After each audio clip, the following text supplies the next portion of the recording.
Novembro de 1979. O frio começa a instalar-se no arquipélago. Nas ruas de Tóquio, de Osaka, as pessoas apressam o passo. Mas nas salas de arcade, o calor é outro.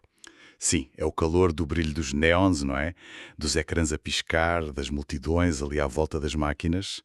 Eram quase refúgios modernos. Exato. Para esquecer a monotonia lá fora, escapar um bocadinho, um instante ali em frente à máquina. E era um período culturalmente muito rico no Japão, não podemos esquecer. O Galaxy Express 999 ainda estava nos cinemas a fazer sucesso. Sim, e na TV, o Mobile Suit Gundam. Tinha estreado em abril, começou devagarinho, mas já estava a ganhar aqueles fãs leais, não é? Que o iam transformar numa lenda. Pois estava. E nas livrarias, a new wave do mangá a ganhar força, autores novos a experimentar, muita coisa a acontecer. O ano estava quase no fim, a indústria já a pensar no futuro, mas naquelas salas, pois, cheias de fumo, luzes a piscar, o que contava mesmo era o presente, a partida, o duelo no ecrã. Lá está, o instante suspenso. E é precisamente nesse instante que vamos mergulhar hoje. Vamos usar como guia a edição de 1 de novembro de 1979 da revista Game Machine, a número 130. Uma fonte fantástica. Sim, a nossa missão, digamos assim, é perceber o que é que fervilhava na indústria das arcades japonesas naquele preciso momento. O que andavam a fazer as grandes como a Taito, a Namco, Que tendências! que jogos novos. Bem, o melhor sítio para começar é mesmo o editorial da revista. Logo ali na página 3. A mensagem é bastante clara. A indústria estava a crescer imenso. Muito por causa dos videojogos, dos TV Games, como eles chamavam, certo? Exatamente. E já se falava das grandes feiras internacionais que estavam para vir. A M-Show em Tóquio, a AMO em Chicago, a IAPA e depois as europeias. Eram vistas como termómetros para ver as tendências, as novidades tecnológicas. Sim, mas o editorial também aponta para a velocidade incrível do setor, não aponta? Diz qualquer coisa sobre as feiras anuais já não chegarem. Precisamente. Reconhece que o mercado, sobretudo o dos videojogos, estava a mudar tão rápido, o fenómeno Space Invaders tinha sido a prova disso, com aquela explosão de popularidade e depois os problemas de falta de máquinas, a informação tinha de circular muito, muito mais depressa. Faz todo o sentido. Uma loucura. E isso, lá está, reflete uma indústria que estava a amadurecer. Vê-se mais profissionalismo, falam das reuniões das associações, a JAPA, a JOU. Que eram as associações dos fabricantes e dos operadores, mais ou menos isso. Sim. A JAIA mais ligada aos fabricantes, a JO mais aos operadores das salas. E também já havia preocupações com a regulamentação, coisas como a anticópia ou evitar que as máquinas fossem usadas para jogo ilegal. Uhum. Como com aqueles jogos de medalhas. Exato, os medal games. Como davam medalhas que depois podiam ser trocadas por prémios, havia sempre ali uma linha ténue com o jogo a dinheiro, o que gerava alguma discussão e necessidade de regras claras. Percebo.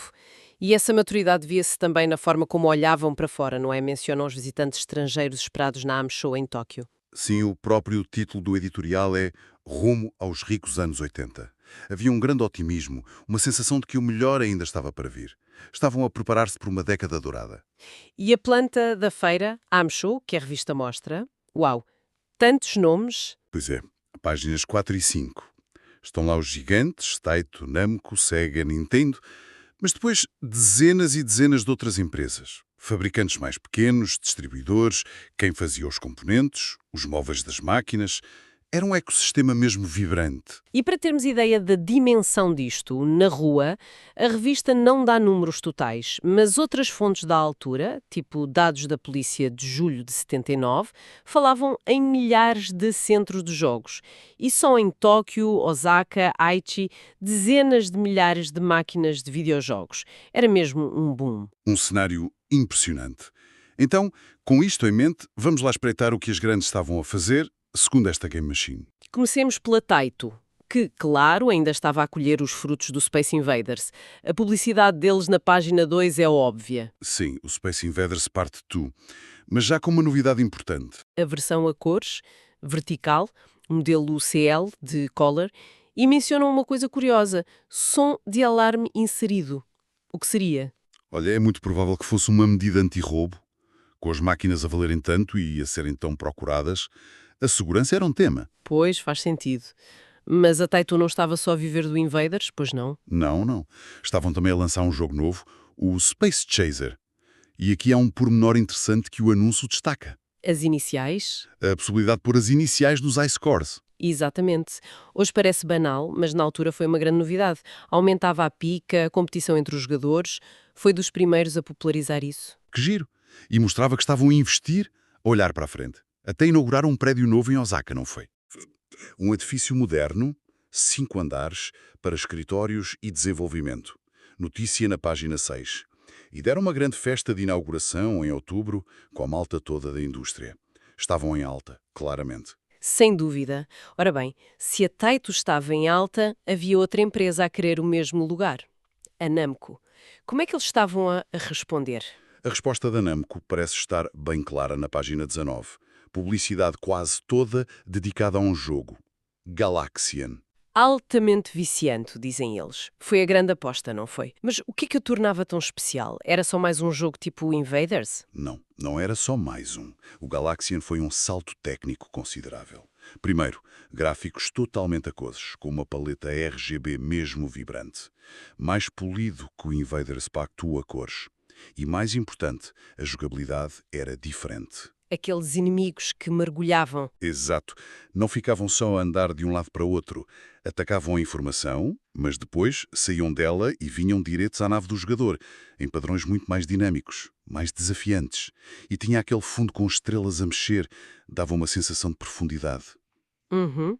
Mostrava que a Namco não estava só a copiar, estava a inovar. A puxar pela tecnologia e pelo design do jogo. Sem dúvida. Mas a Namco também não punha os ovos todos no mesmo cesto. Na página 10, por exemplo, anunciavam o Zero N. Ah, esse era eletromecânico, não era? De tiro, com aviões a mexer, parecia super complexo. Era. Bem diferente dos shooters espaciais. E ainda promoviam variações de Pong ou Breakout, como o Bomb B e o QTQ. Mostrava que ainda havia mercado para outras coisas. E tal como a Taito, também cuidavam da imagem, tinham uma recepção planeada. Sim, no Hotel Okura, em Tóquio. Um sítio chique. Página 7. Para clientes e parceiros, a 19 de outubro, mesmo ao coincidir com a AM Show. E diziam que esperavam convidados estrangeiros. Era marketing, era mostrar força e criar laços. Estas empresas não brincavam em serviço. E a SEGA? Pelo que vi na revista, pareciam ter também uma estratégia bastante alargada. Sim, a SEGA tinha um portfólio variado. Uma aposta forte era o jogo de condução Monaco GP. Até fizeram um evento de imprensa só para ele, no Hotel Pacific, em Tóquio. A publicidade nas páginas 24 e 25 é mesmo detalhada sobre o jogo. Deviam estar orgulhosos. O que é que tinha de especial? Olha, destacavam muito a pista, cheia de desafios, túneis onde ficava mais escuro, zonas onde o carro derrapava, pontes estreitas, e a largura da pista mudava. Para a tecnologia da altura, simular isto tudo com scroll vertical era bastante ambicioso. Criou uma experiência de condução mais técnica, mais imersiva. Interessante. E para além do Mónaco GP, tinha mais coisas a acontecer. Tinham. Na página 7 anunciavam o Special Duel 2, daquelas máquinas duplas, sabes? Combinavam o Head-On Part 2, que era uma sequela de um sucesso deles, com um clone de Invaders chamado Invingo. Os clones de Invaders, havia tantos. Imensos. E ainda mencionavam o Spaceship, com um controle esposito de 2 alavancas, uma para mover, outra para rodar, o Starhawk, e até importavam um paintball da Stern, a americana. A Meteor. Era mesmo uma oferta eclética. E parece que isto estava a dar resultado, não é? A empresa-mãe nos Estados Unidos estava contente. Sim, a página 30 menciona os bons resultados financeiros da Golf Plus Western, a dona da SEGA, e atribui em parte do sucesso às vendas dos videojogos feitos no Japão e também a aquisições que fizeram, como a da Gremlin e da distribuidora japonesa Esco Trading. A SEGA estava em modo de expansão global. E, claro, também iam dar uma festa. Como a Namco, no dia 19 de outubro, no Hotel Pacific. A noite de abertura da AM Show deve ter sido uma animação. Imagino que sim. Então e a Nintendo? Na altura, a divisão de arcades chamava-se Nintendo Leisure System. O que é que eles mostravam? Os anúncios da Nintendo nas páginas 15 e 35 focavam-se em jogos talvez com um toque mais original. Promoviam o Sheriff. Ah, o do Oeste com uma perspectiva diferente, não era? Sim, e o Space Launcher, outro especial, e o Monkey Magic, baseado na lenda chinesa. Pareciam jogos com personagens mais definidas, temas menos genéricos do que muitos shooters espaciais da altura. E repara numa coisa interessante, a estratégia deles de lançar versões melhoradas de jogos anteriores. Anunciavam o Bomb N e o Head-On N. Pois é. A página 10 também lista um add-on da Nintendo, talvez fosse essa versão N. Sugere que estavam a refinar as coisas, não é?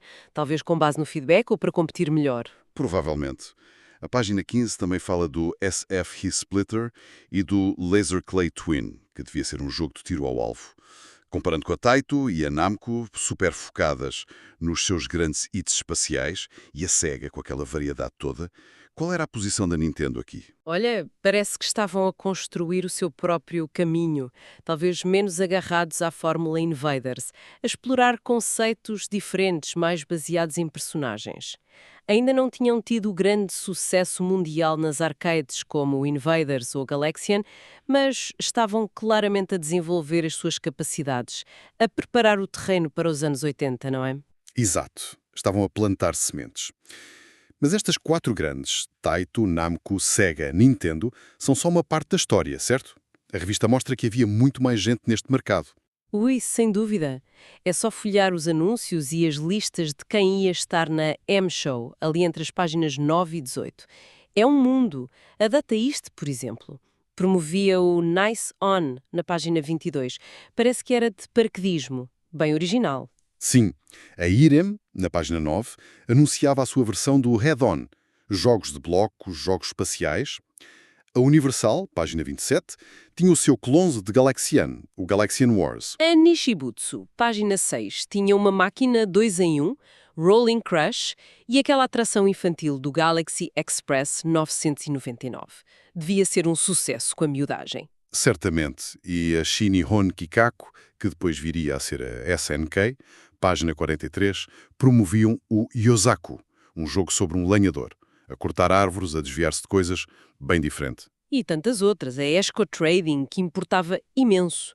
A Hoei Sangyo, com um jogo espacial.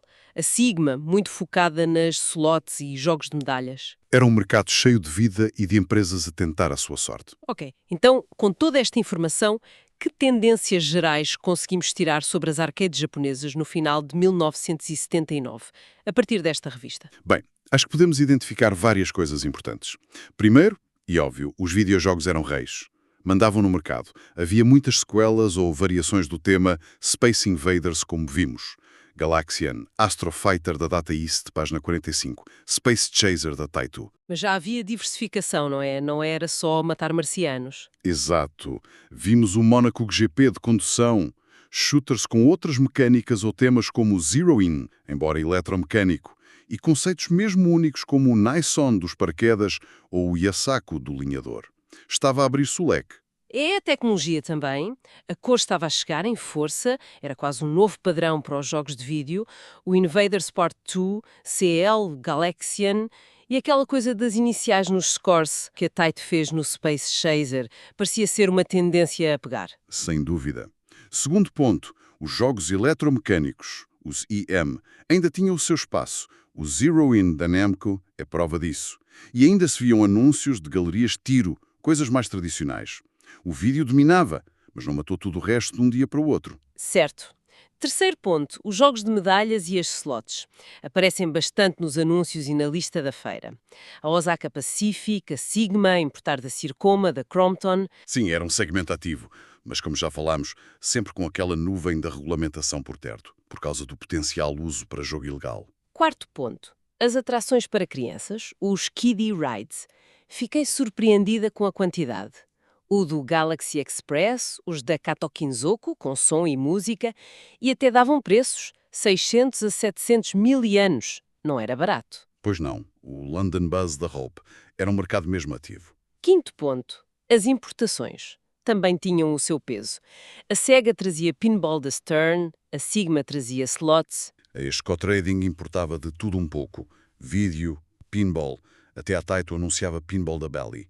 Havia trocas nos dois sentidos, embora o Japão já estivesse claramente a tornar-se o grande exportador de videojogos. E sexto ponto, que eu acho muito revelador, os kits de modificação. Ah, sim, A Turtle, a Universal, com o SOS Game, ofereciam kits para os operadores transformarem máquinas antigas, provavelmente Invaders ou clones, em jogos mais recentes. O kit da Universal custava 95 mil ienes. Mostra bem a velocidade a que as coisas mudavam. Os jogos ficavam velhos num instante e era preciso rentabilizar o investimento nas cabines. Exatamente, uma dinâmica de mercado muito rápida. Há uma parte pequenina na página 27 que achei fascinante. Um mini-guia das salas de jogos em Koenjin, um bairro de Tóquio. Ah, sim. O que dizia? Que os sítios estavam cheios de Space Invaders Parte 2 e Galaxian. Confirma a popularidade deles na rua. Mas depois faz uma nota curiosa. Quase não se viam jogos de medalhas nesses locais de bairro. Interessante. Isso contrasta com a presença forte deles nos anúncios e na feira, não é? Pois contrasta. Levanta a questão se esses jogos de medalhas estariam mais concentrados noutros sítios, talvez mais turísticos, ou estabelecimentos diferentes, não sei. É uma observação pertinente. Mostra que a realidade do dia-a-dia nas arcades podia ter as suas diferenças em relação ao que era promovido para a indústria. Nem tudo chegava a todo lado da mesma forma. Então, resumindo isto tudo, olhar para esta Game Machine de novembro de 79 é como abrir uma janela para um momento mesmo crucial. A primeira onda do Space Invaders tinha passado, mas deixou um legado enorme. Impulsionou imensa inovação, diversificação. Sem dúvida. Jogos como o Galaxian, Monaco GP, mostravam que havia mais mundo para além do Invaders. Novos horizontes técnicos, novas ideias de jogabilidade. E a indústria estava a ficar mais adulta, não é?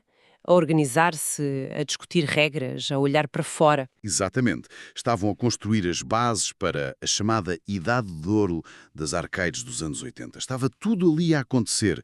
A tecnologia a avançar, os conceitos a multiplicar-se, as empresas a definirem as suas estratégias para a década seguinte. É incrível a quantidade de informação e de dinâmica que se consegue tirar de uma só edição de uma revista.